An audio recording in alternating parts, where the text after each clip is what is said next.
हे guys, welcome back once again. So दोस्तों, आज की कहानी जो एक्सप्लेन करने जा रहे हैं उसका नाम है ऑलवेज। कहानी शुरू होती है जैंग नाम के लड़के से जो साउथ कोरिया में रहता है। वो दिन भर छोटे मोटे काम करके अपना गुजारा करता है, पर आज उसे एक बूढ़े आदमी की जगह पर काम करना है। जब वो बूढ़े आदमी से मिलता है तो वो उसे इतनी मेहनत करते हुए देख कर कहता है कि इतना काम मत किया करो, अच्छा नहीं होता है। तो जैंग को समझ नहीं आता कि इन्होंने ऐसा क्यों कहा है, पर वो ज्यादा गौर नहीं करता और जाके कैबिन में बैठ जाता है। हम देखते हैं कि कुछ समय बाद वहाँ पे समायरा नाम की लड़की आती है जो आते ही जैंग के हाथों पे स्नैक रख देती है। अब जैंग को समझ नहीं आता कि ये लड़की कौन है। जैंग की आवाज सुन के वो लड़की हैरान हो जाती है। असल में समायरा बचपन से देख नहीं सकती है। जब बूढ़ा आदमी जैंग को अपनी जगह पर बैठा के गया था वो समायरा के दादाजी थे, जिस वजह से वो रोज यहाँ आती थी और उनके साथ बैठकर टीवी प्रोग्राम सुनती थी। लेकिन जैंग कहता है कि वो आज शहर से बाहर गए हैं, तो समायरा वहाँ से चली जाती है। जैंग देखता है कि बाहर बारिश हो रही है, तो उसके पास जाकर कैबिन में बैठने को कहता है, जिसके बाद उन दोनों में काफी बातें होती है। जैंग के पास सब कुछ है लेकिन समायरा के पास उसकी आंखें नहीं है। लेकिन उसे इतना खुश देखकर जैंग थोड़ा हैरान होता है। यहाँ उसकी खूबसूरती पर एक समय के लिए वो फिदा भी हो जाता है। अगले सीन में हम जैंग को एक बॉक्सिंग क्लब में देखते हैं, जहाँ वो कोच से माफी मांग रहा था कि जो भी उसने पास में गलतियां करी है। पर वो कहता है कि मैंने तुम्हें अपनी बेटी की तरह रखा था और तुम बॉक्सिंग ऐसे छोड़कर चले जाओगे, मैंने सोचा नहीं था। ये बोलकर वो बाहर आ जाता और सबको जैंग से मिलवाते हुए बताता है कि 1999 में हुई नेशनल चैंपियनशिप में इसने सारे मेडल जीते थे। अब ये सुनकर वहाँ का सबसे अच्छा बॉक्सर आकर उसे चैलेंज देता है रिंग में लड़ने के लिए, लेकिन वो मना कर देता है। तो वहाँ आकर उसके कोच उसे लड़ने को बोलते हैं, पर वो फिर भी मना कर देता है। तो वो उसे गुस्से में एक थप्पड़ मारते हैं, लेकिन जैंग एक शब्द भी नहीं बोलता और सॉरी बोलकर वहाँ से चला जाता है। इसके बाद हम समायरा को देखते हैं जो फिर से कैबिन में आई है। अब जैंग की जॉब यहाँ पे फिक्स हो चुकी है क्योंकि उन बूढ़े अंकल ने जॉब छोड़ दी थी। अब समायरा यहाँ पर वही प्रोग्राम बैठकर एंजॉय कर रही होती है कि तभी उसे जैंग के शूज की स्मेल आती है, क्योंकि वो बहुत पुरानी हो चुके थे और गंदे भी थे। तो वो उसे विंडो खोलने को कहती है। अब प्रोग्राम खत्म होने के बाद वो जाते जाते जैंग से हाथ भी मिलाती है, पर वो हिचकिचाता है उसे हाथ मिलाने के लिए। लेकिन आखिर में वो हाथ मिला लेता है। तो समायरा उसके हाथों को फील करते हुए कहती है कि ये तो काफी हार्ड है, तुम क्या काम करते हो। पर जैंग को जवाब नहीं देता। समायरा का साथ उसे अच्छा लगने लगा था, वो देख नहीं सकती थी, पर उसे भी उसका साथ अच्छा फील होता था। अगले दिन वो फिर से प्रोग्राम देखने के लिए आती है, लेकिन आज हम देखते हैं कि जैंग ने नए शूज खरीद लिए हैं और ढंग के कपड़े भी पहन लिए हैं। कैबिन में इंटर होते ही समारा को नए शूज की स्मेल आ जाती है। तो वो कहती है कि ओह, नए शूज ले लिए तुमने। लेकिन जैंग कहता है कि नहीं नहीं, ये तो मैंने बहुत पहले लिए थे। वो उसे पूछती है कि अच्छा, टीवी में जो एक्टर है वो किस तरह के कपड़े पहन रखे हैं उसने। अब यहाँ से जैंग बिना रुके पूरे 1 घंटे का प्रोग्राम उसे एक्सप्लेन करके बताता है। उसकी पहली बार इतना किसी के सामने बोला था। अब जब समारा वहाँ से जाने लगती है तो उसकी टक्कर एक कार से होते होते बचती है, जिसकी वजह से वो एक ग्लास बॉटल की क्रेट पर गिर जाती है, जिससे सारी बॉटल टूट जाती है। अब जैंग ये देखकर फौरन भागते हुए आता है और उसे उठाता है, लेकिन अब समारा के पैरों में मूंछ आ गई थी, जिस वजह से वो चल नहीं सकती थी। तो जैंग उसको सहारा देते हुए डॉक्टर के पास ले जाता है। पर यहाँ समारा चलते चलते थक गई थी। तो जैंग कहता है कि ठीक है, मेरी पीठ पर बैठ जाओ। तो वो कहती है कि मैं आ तो जाऊंगी, पर बाद में पछताना मत। तो जैंग कहता है कि मैं बहुत ही स्ट्रांग हूँ। अब वो उसे पीछे बैठकर उसके घर तक ले आता है, लेकिन जब वो घर की सीढ़ियां देखता है तो वो समझ जाता है कि समारा ऐसा क्यों कह रही थी कि वो पछताएगा। अब सीढ़ियां चलते चलते उसकी हालत खराब हो जाती है, उसकी सांस फूल जाती है। तो ये देखकर समारा कहती है कि मैंने कहा था ना कि तुम बाद में पछताओगे। वेल, अब जाते टाइम वो उसे एक कॉन्सर्ट के पास देती है और कहती है कि अपने दोस्तों के साथ जाकर इसे देख लेना। ये उसका थैंक यू गेस्चर था। पर जैंग का तो कोई दोस्त नहीं है, तो वो कहती है कि ठीक है, कोई नहीं, कल तो मेरे साथ चलना। अब यहाँ पहली बार जैंग के चेहरे पर मुस्कुराहट देखते हैं। वो पूरे रास्ते हंसते हंसते घर जाता है।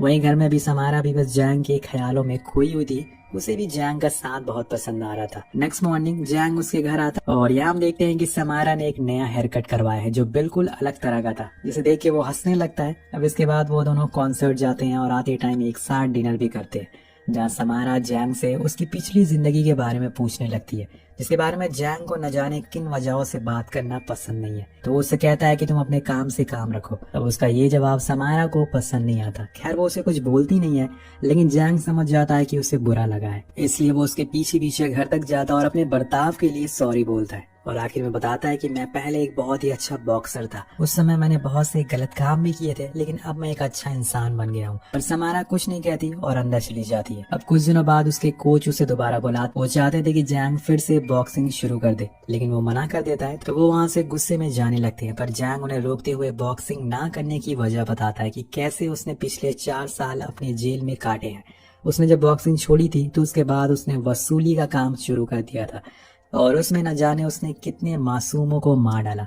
अब वो काम वो दोबारा नहीं करना चाहता और ना ही बॉक्सिंग करना चाहता है, इसलिए प्लीज उसे माफ कर दो। अब जैंग ने पास में जो भी किया, लेकिन अब उसने ठान लिया है कि वो अपनी जिंदगी नए सिरे से जीना चाहता है। वहीं दूसरी तरफ हम समारा को देखते हैं जिसके घर के बाहर उसके बॉस आए हुए हैं और उनकी बुरी नजर समारा पे हमेशा से थी और आज उसे अकेला देखकर वो उसके घर में घुस जाते हैं और जबरदस्ती करना शुरू कर देते हैं। समारा चिल्लाती है पर उसकी आवाज सुनने के लिए वहाँ कोई भी नहीं था, लेकिन तभी वहाँ पर जैंग आता है। वो बॉस को ऐसा करते हुए देख लेता है, जिसके बाद तो मानो उसके अंदर वही पुराना बॉक्सर जाग जाता है। उसे इतना मारता है जितना उसने सोचा भी नहीं था। उसने उसकी जान लेने तक की ठान ली थी, पर समारा के कहने पर उसे वो छोड़ देता है। लेकिन इस चीज से वो बहुत ही उदास हो जाती है क्योंकि अब उसकी जॉब चली गई थी। तो जैंग कहता है कि तुम्हें अभी भी वहाँ जॉब करनी है, तो वो कहती है कि मेरे पास कोई ऑप्शन नहीं है, अगर मेरी जॉब चली गई तो मैं सरवाइव नहीं कर पाऊंगी। तो जैंग कहता है कि क्या हुआ, मैं तुम्हारा ख्याल रखूंगा। पर समारा नहीं चाहती कि वो किसी पर भी बोझ बने, इसलिए वो उसे वहां से जाने को कह देती है। अब नेक्स्ट डे जैंग उसके पूरे रास्ते उसका पीछा करता है ताकि वो आदमी फिर से उसे परेशान ना करे।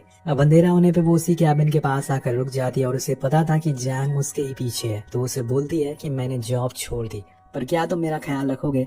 तो वो हाँ कहता है, जिसके बाद वो उसे कहती है कि क्या कल तुम मेरे साथ घूमने चलोगे? तो जैंग रेडी हो जाता है और उससे पहले वो उसके लिए एक पपी लाता है जो समारा को बहुत पसंद आता है और ये पपी उसे हमेशा उसके साथ रहेगा, उसे अकेला फील होने नहीं देगा। और यहाँ से उसे एक दोस्त मिल चुका था, वो दोनों उसका नाम इजी रखते हैं। इसके बाद जैंग उसे लेके अपनी पसंदीदा जगह पर जाता है जो कि नदी का एक किनारा था और यहाँ वो उसे बताता है कि पहले यहाँ पर एक अनाथ आश्रम हुआ करता था, लेकिन एक बाढ़ की वजह से वो पूरी तरह से डूब गया। उसी अनाथ आश्रम में मैं रहता था। उसकी ये सब बातें सुनकर समारा थोड़ी इमोशनल हो जाती है, तो वो उसका हाथ पकड़कर प्रॉमिस करती है कि वो उसके साथ हमेशा रहेगी। दोनों ही हमेशा से अकेले थे, लेकिन अब उनके एक दूसरे का साथ मिल गया है, या फिर ये कहें कि समारा को उसकी आंखें मिल गई है, जो कि जैंग है वो उसे उसकी सारी खुशियां देना चाहता है जो उसने कभी महसूस नहीं की थी। और यहाँ उसने डिसाइड कर लिया था कि वो एक बार फिर से बॉक्सिंग शुरू कर देगा क्योंकि वो पैसे कमाना चाहता है। समारा के लिए वो उसे खुश रखना चाहता है। तो वो कोच के पास जाता है और कहता है कि मैं रेडी हूँ, जिसके बाद वो और उसके कोच प्रैक्टिस शुरू कर देते हैं। तो वो अपनी पूरी ताकत लगा देता है पहला जैसा बनने के लिए। उसके कई मैचेस भी होते हैं जिनमें वो जीत भी हासिल करता है और कुछ मैचेस में उसे काफी चोटें भी आती है। वहीं घर पे समारा उसका वेट करती है। जैसे ही वो आता है वो दोनों साथ में मूवीज एंजॉय करते हैं, इजी के साथ खेलते हैं। समारा उसे बैक मसाज भी देती है ताकि वो अपने गेम्स को और अच्छे से जीत सके। पर यहाँ जैंग को एक बात का हमेशा ध्यान रखना पड़ता है कि उसके फेस पर कोई चोट ना लगे, क्योंकि जब भी वो घर जाता था तो समारा सबसे पहले उसका फेस को टच करती थी और अगर उसे पता चल गया कि उसे चोट लगी है तो उसे बहुत गुस्सा हो गया और हो सकता है कि उसे बॉक्सिंग भी छुड़वा दे। ऐसे ही करते करते काफी समय बीत जाता है। जैंग के पास अब अच्छे खासे पैसे आना शुरू हो गए थे, जिससे वो दोनों अक्सर कभी न कभी घूमने भी जाया करते थे। अब एक दिन जैंग बॉक्सिंग करके वापस आता है तो समारा उसे अपने पेरेंट्स से मिलवाने जाती है कि काफी साल पहले मौत हो चुकी है। वो उनकी फोटो से बात करती है और बताती है कि देखिए ये जैंग है, ये शक्ल से गुंडा टाइप का लगता है पर दिल का बहुत ही अच्छा इंसान है। और ये सुनकर जैंग हंसने लगता है। इसके बाद वो उसे उनकी मॉम डैड की डेथ कैसे हुई ये बताती है। दरअसल एक दिन वो लोग ट्रिप से वापस आ रहे थे और उस समय समारा की आंखें बिल्कुल ठीक थी। उसी समय समारा को एक बिल्डिंग से एक आदमी गिरता हुआ दिखता है जिसने खुद को आग लगा ली थी। वो उसे देख रही होती है कि तभी उसकी कार की टक्कर हो जाती है जिसमें उसके मॉम डैड मारे जाते हैं, पर वो बच जाती है। लेकिन उस दिन के बाद उस आंखों के सामने अंधेरा छा जाता है। तो जैंग को एक बात याद आ, एक दिन वो उसी आदमी से वसूली करने गया था तो उसने खुद को आग लगा ली थी और बाहर कूद गया था।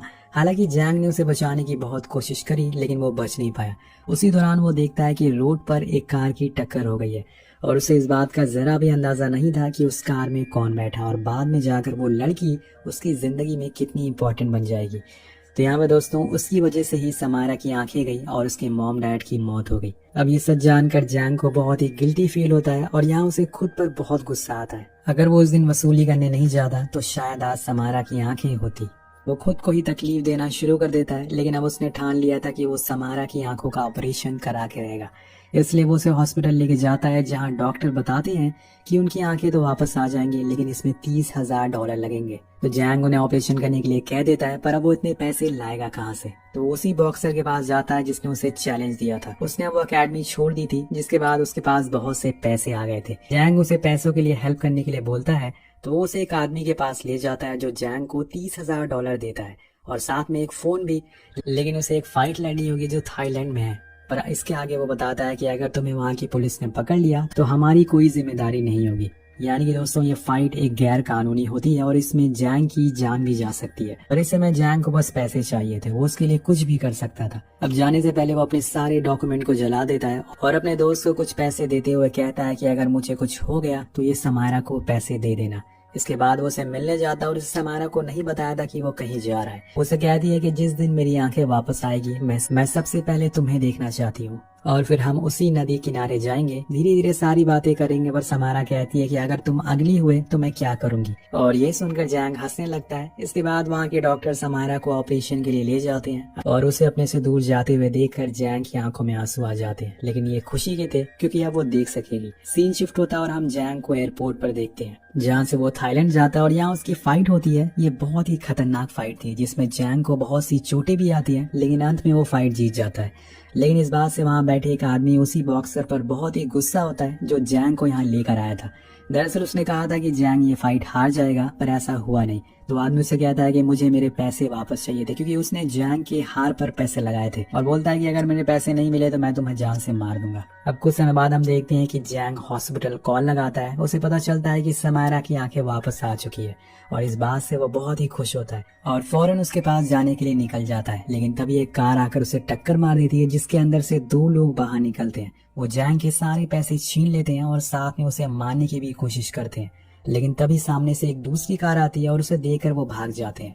और इसी समय हम उसी कार में उसी बॉक्सर को देखते हैं जो जैंग को यहाँ लेकर आया था। ये सब उसी का करा कराया था। वहीं कोरिया में समारा की आंखें वापस आ गई थी, वो सब कुछ देखने लग गई थी, लेकिन जैंग का कुछ उसे अता पता नहीं था कि वो कहाँ पर है। वो पुलिस के पास भी जाती है पर वो लोग उसकी कंप्लेन लिखने से मना कर देते हैं क्योंकि उसने अपनी सारी डॉक्यूमेंट को जला दिए थे। और समारा उसे ढूंढने की बहुत कोशिश करती है पर वो मानो कहीं गुमसा हो गया था। कुछ समय बाद समारा शिफ्ट हो रही होती है कि तभी उसके पास जैंग के नाम का एक पार्सल आता है। वो उसे भेजने वाले के एड्रेस पे जाती है तो वो असल में एक हॉस्पिटल का था जहाँ हम एक जले हुए इंसान को देखते हैं और ये वही इंसान था जिसकी वजह से समारा का एक्सीडेंट हुआ था। वो उसे एक एक करके सारी बातें बताता है कि कैसे इतने सालों तक जैंग ने मेरा खर्चा उठा रहा है और उसने मुझे तुम्हारे बारे में सब कुछ बताया था। वो उसे बता देता है कि उस रात जब बारिश हो रही थी तो तुमने एक आदमी को जलते हुए देखा था, वो कोई और नहीं बल्कि मैं ही था। जैंग उस दिन मुझसे पैसे लेने वापस आया था लेकिन मेरे पास पैसे नहीं थे जिसके बाद मैंने खुद को जला दिया ताकि मुझे पैसे ना देने पड़े।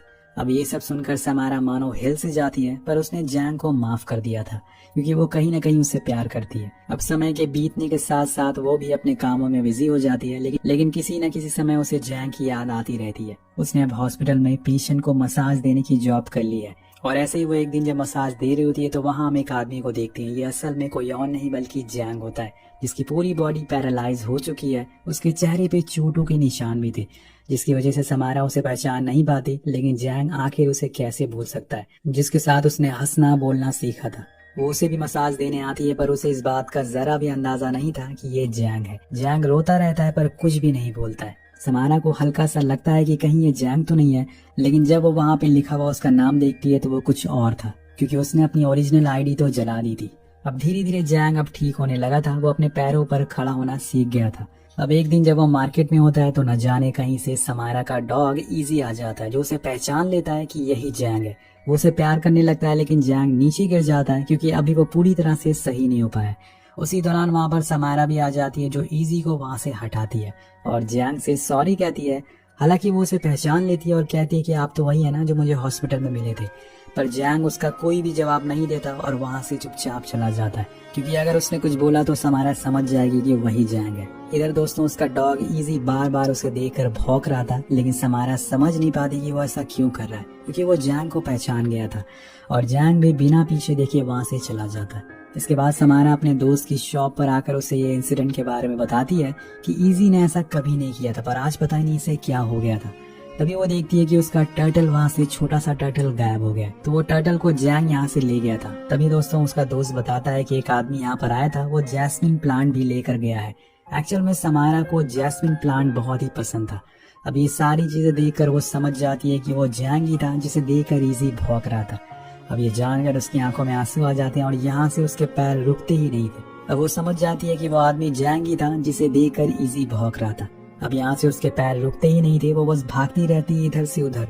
कि कहीं वो उसे एक बार दिख जाए, लेकिन जैंग उसे कहीं नहीं दिखता और समारा वहीं रोड पर बैठकर रोने लगती है। आज उसने दोबारा उसे खो दिया था सिर्फ उसकी गलती की वजह से। इसी दौरान उसे ख्याल आता है कि वही नदी के किनारे वाली जगह पर जहां वो फौरन पहुंच जाती है और उसे दूर कहीं एक आदमी बैसाखी लेकर खड़ा हुआ मिलता है और पास जाकर वो एक धीमी सी आवाज में उसे पुकारती है जैंग। तो उसकी तरफ देखता है, उसकी आंखों में आंसू आ जाते हैं। जैंग नहीं चाहता था कि वो समारा पर बोझ बने और अब उसका चेहरा भी खराब हो चुका है। वो हमेशा से पछतावा करता है कि उसकी वजह से समारा ने अपनी आंखें खो दी, अपने माँ बाप को खो दिया, इसलिए वो उसे मिलना नहीं चाहता था। लेकिन समारा कहती है कि तुम्हें पता है मैंने अपनी आंखें क्यों ठीक करवाई, ताकि हर सुबह हर शाम मैं बस तुम्हें देख सकूं, और आज तुम मुझसे ही दूर भाग रहे हो। दोनों एक दूसरे को सॉरी कहते हैं और गले लग जाते हैं। तो इस कहानी से एक चीज जरूर सीखने को मिलती है कि छोड़ने वाले बिना किसी वजह के भी छोड़कर चले जाते हैं, लेकिन जिन्हें आपका साथ चाहिए वो आपके साथ हमेशा रहेंगे, चाहे भले ही आप अंधे हो, काले हो, गोरे हो, या फिर अमीर हो या गरीब हो। तो आपको ये कहानी कैसी लगी नीचे कमेंट करके जरूर बताएगा। इस कहानी पे हम एम करते हैं 350 कमेंट का। मिलते हैं आपसे वीडियो में। Thank you so much watching. Piece.